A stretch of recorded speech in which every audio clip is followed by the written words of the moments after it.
All right, Dad. It's on record. You can say hi if you want. Hi. Do you? What do you want to say? Go ahead. Merry Christmas. Yeah, it's actually Merry Christmas Eve, but that's okay. We'll get to Merry Christmas tomorrow, for sure, right, Dad? What's your favorite Christmas carol, by the way?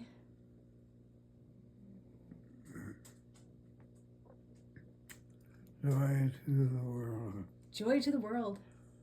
Cool. Can you sing a little bit of that for me? Joy to the world.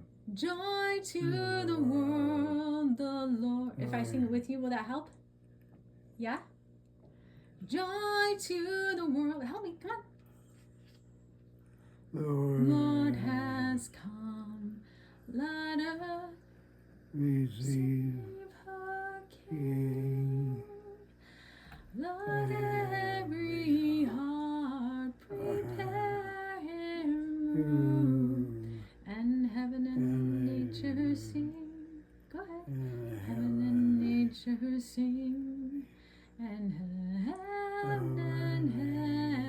and nature sing. Cool. Good job, Dad. Okay, so I'm gonna turn the camera toward me, and we're gonna pick out a story, not a long one, because we don't have all the time in the world. So, but we're gonna pick out a Christmas story to read tonight. Okay, Dad? That sound like fun? Okay, we already did our Advent readings for today, so we're all caught up there. Right. So, this book is a collection. It's not in the top condition, but it's a collection of Christmas books and tales and sketches by Charles Dickens. Dad found it at a Christmas sale, or not a Christmas sale, let me say that again. He found it at a library sale in Sedona, and I apologize for the dog barking in the background. But he found it at a library sale in Sedona, and I think it was 1992, according to the cassette tape that I found where he was talking about it. Do you remember this, Dad? It was a long time ago. You don't remember it? Okay. Well, we have a recording of you talking about it, so the memory is recorded. You don't have to personally remember it. We've got it. And he found it at a sale at a library store. They were going to, Dad was, I guess, I don't know if I was with him or not. I'll have to re-listen to the recording, but I know my mom was with him. And you know, they were just visiting Sedona, and they saw that there was a library sale, and my dad was like, oh, I can't pass that up. So he went to the library sale, and it was between this book and a Macintosh book for a system or a programming book that was kind of outdated. And it was like 25 cents, and this book was 50 cents. And he opted for this book of Dickens' Christmas tales, books, tales, and sketches. And yeah, so you can see in here, it was formerly a library book, and he only paid 50 cents. This is the price, 50 cents. And yeah, so it's a good book. This edition was published in 1922. So it's got kind of a pretty front page and a little Dickensy picture. All right, so we've already gone through a couple of these. We don't want to do a really long one because we honestly don't have the time. So these stories that have multiple parts to them, we could skip those. But I think last time we read What Christmas Is As We Grow Older. We read that one. And then I think the other one we read was it also in volume 2? It's split up into 2 volumes. And I think we read Nobody's Story last time. Those are the 2 that we read. So never put metal objects in your books. Look what they do. Somebody had a paper clip in here and it left a mark. People don't know how to take care of their books. It wasn't us. It was whoever owned this book before us. All right. So we're going to read the child's story. Once upon a time, a good many years ago, there was a traveler, and he set out upon a journey. It was a magic journey, and was to seem very long when he began it, and very short when he got halfway through. Hang on just a second. There we go. He traveled along a rather dark path for some little time, without meeting anything, until at last he came to a beautiful child. So he said to the child, "What do you do here?" And the child said, "I am always at play. Come and play with me." So he played with that child the whole day long, and they were very happy. They were very merry, I should say. The sky was so blue, the sun was so bright, the water so sparkling, the leaves were so green, the flowers were so lovely, and they heard such singing birds and saw so many butterflies that everything was beautiful. This was in fine weather. When it rained, they loved to watch the falling drops and to smell the fresh scent. When it blew, it was delightful to listen to the wind and fancy what it said as it came rushing from its home. Where was that, they wondered? Whistling and howling, driving the clouds before it, bending the trees, rumbling in the chimneys, shaking the house, and making the sea roar in fury. But when it snowed, that was the best of all, for they liked nothing so well as to look up at the white flakes falling fast and thick, like down from the breasts of millions of white birds, and to see how smooth and deep the drift was, and to listen to the hush upon the paths and roads. They had plenty of the finest toys in the world, and the most astonishing picture books, all about scimitars and slippers and beards and beanstalks and riches and caverns and forests and valentines and orsons, and all new and all true. But one day, of a sudden, the traveler lost the child. He called to him over and over again, but got no answer. So he went upon his road, and went on for a little while without meeting anything, until at last he came to a handsome boy. So he said to the boy, "What do you do here?" And the boy said, "I am always learning. Come and learn with me." So he learned with that boy about Jupiter and Juno and the Greeks and the Romans, and I don't know what, and learned more than I could tell, or he either, for he soon forgot a great deal of it. But they were not always learning. They had the merriest games that ever were played. They rode upon the river in summer and skated on the ice in winter. They were active afoot and active on horseback, at cricket, and all games at ball, at prisoner's base, here and hounds, follow my leader, and more sports than I can think of. Nobody could beat them. They had holidays too, and 12th cakes and parties where they danced till midnight, and real theaters where they saw palaces of real gold and silver rise out of the real earth, and saw all the wonders of the world at once. As to my friends, they had such dear friends, and so many of them, that I want the time to reckon them up. They were all young, like the handsome boy, and were never to be strange to one another all their lives through. Still, one day, in the midst of all these pleasures, the traveler lost the boy as he had lost the child, and after calling to him in vain, went on upon his journey. So he went on for a little while without seeing anything, until at last he came to a young man. So he said to the young man, "What do you do here?" And the young man said, "I am always in love. Come and love with me." So he went away with that young man, and presently they came to one of the prettiest girls that ever was seen, just like Fanny in the corner there. And she had eyes like Fanny, and hair like Fanny, and dimples like Fanny's, and she laughed and colored just as Fanny does while I am talking about her.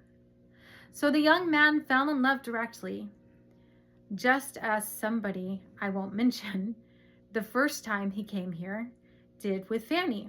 Well, he was teased sometimes, just as somebody used to be by Fanny, and they quarreled sometimes, just as somebody and Fanny used to quarrel, and they made it up and sat in the dark and wrote letters every day and never were happy asunder, and were always looking out for one another and pretending not to, and were engaged at Christmas time and sat close to one another by the fire, and were going to be married very soon, all exactly like somebody I won't mention and Fanny.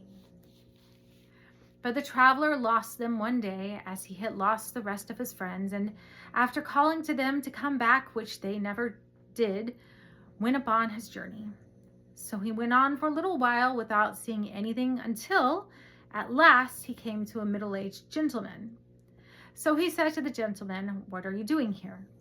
And his answer was, "I am always busy. Come and be busy with me." So he began to be very busy with that gentleman, and they went on through the wood together. The whole journey was through a wood, only it had been open and green at first, like a wood in spring, and now began to be thick and dark, like a wood in summer. Some of the little trees that had come out earliest were even turning brown. The gentleman was not alone, but had a lady of about the same age with him, who was his wife, and they had children who were with them too. So they all went on together through the wood, cutting down the trees and making a path through the branches and the fallen leaves, and carrying burdens and working hard. Sometimes they came to a long green avenue that opened into deeper woods. Then they would hear a very little distant voice crying, "Father, Father, I am another child. Stop for me." And presently they would see a very little figure growing larger as it came along, running to join them. When it came up, they all crowded around it and kissed and welcomed it. And then they all went on together. Sometimes they came to several avenues at once, and then they all stood still, and one of the children said, "Father, I am going to sea." And another said, "Father, I am going to India." And another, "Father, I am going to seek my fortune where I can." And another, "Father, I am going to heaven." So with many tears and parting, they went, solitary, down those avenues, each child upon its way. And the child who went to heaven rose into the golden air and vanished. Whenever these partings happened, the traveler looked at the gentleman and saw him glance up at the sky above with trees, where the day was beginning to decline and the sunset to come on. He saw, too, that his hair was turning gray, but they never could rest long, for they had their journey to perform, and it was necessary for them to always be busy. At last, there had been so many partings that there were no children left, and only the traveler, the gentleman, and the lady went upon their way in company. And now the wood was yellow, and now brown, and the leaves, even the forest trees, began to fall. So they came to an avenue that was darker than the rest, and were pressing forward on their journey without looking down it, when the lady stopped. "My husband," said the lady, "I am called." They listened, and they heard a voice a long way down the avenue say, "Mother, mother." It was the voice of the first child, who had said, "I am going to heaven." And the father said, "I pray not yet. The sunset is very near. I pray not yet." But the voice cried, "Mother, mother," without minding him, though his hair was now quite white and tears were on his face. Then the mother, who was already drawn into the shade of the dark avenue and moving away with her arms still around his neck, kissed him and said, "My dearest, I am summoned And I go, and she was gone. And the traveler and he were left alone together. And they went on and on together until they came to very near the end of the wood, so near that they could see the sunset shining red before them through the trees. Yet once more, while he broke his way among the branches, the traveler lost his friend. He called and called, but there was no reply. And when he passed out of the wood and saw the peaceful sun going down upon a wide purple prospect, he came to an old man sitting on a fallen tree. So he said to the old man, "What do you do here?" And the old man said with a calm smile, "I am always remembering. Come and remember with me." So the traveler sat down by the side of that old man, face to face with the serene sunset. And all his friends came softly back and stood around him. The beautiful child, the handsome boy, the young man in love, the father, mother, and children. Every one of them was there, and he had lost nothing. So he loved them all and was kind and forbearing with them all, and was always pleased to watch them all, and they all honored and loved him.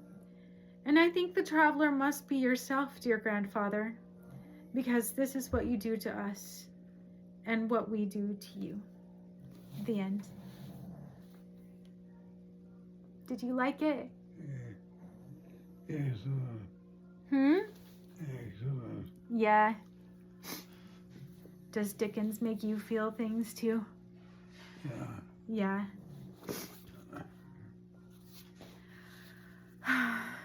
That's how you know it's a good writer. At least that's what I think. I think we're good with this for now, at least the recorded part. Happy New Year.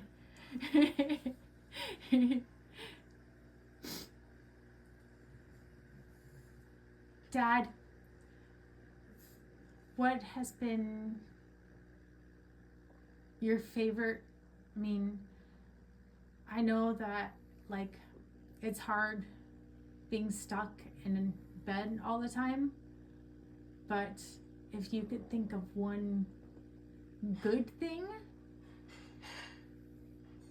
like one thing that you've enjoyed while you're here, what would you say that is? And you can use just one word. If you can just use one word, what would you use? Going in the car. In the car? Yeah? When we were visiting Mom? Yeah. And listening to, like, podcasts and your music. We did listen to your music sometimes. Yeah. We went back and forth. We took turns. Right, Dad? Yeah. And I wish we could have done more road trips, huh?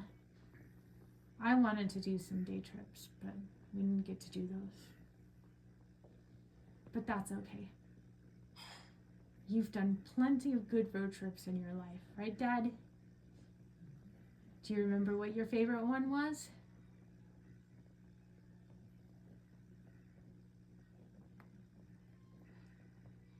Where was your favorite place to go to in a car? Yeah. Or yeah. California. California. To visit my mom's parents. Yeah. Or my grandma, I guess, because Grandpa died when I was pretty young, but my grandma and my uncle. Yeah. And then Aunt Anne, when she was still alive, right, Dad? You liked to visit her? Yeah. Did you like going to New Mexico to visit Aunt Sammy and Tanta? Do you remember Ghost Ranch? Yeah. Yeah. Those were some good times, too. Okay, well, I think we can chat more later. Tomorrow we've got Christmas, and I'm going to make a special video on Christmas Day. So we've got our little Christmas Eve video, and we could do one tomorrow too. So, go ahead and tell our audience good night, and see you tomorrow. And see you tomorrow. All right. Good night.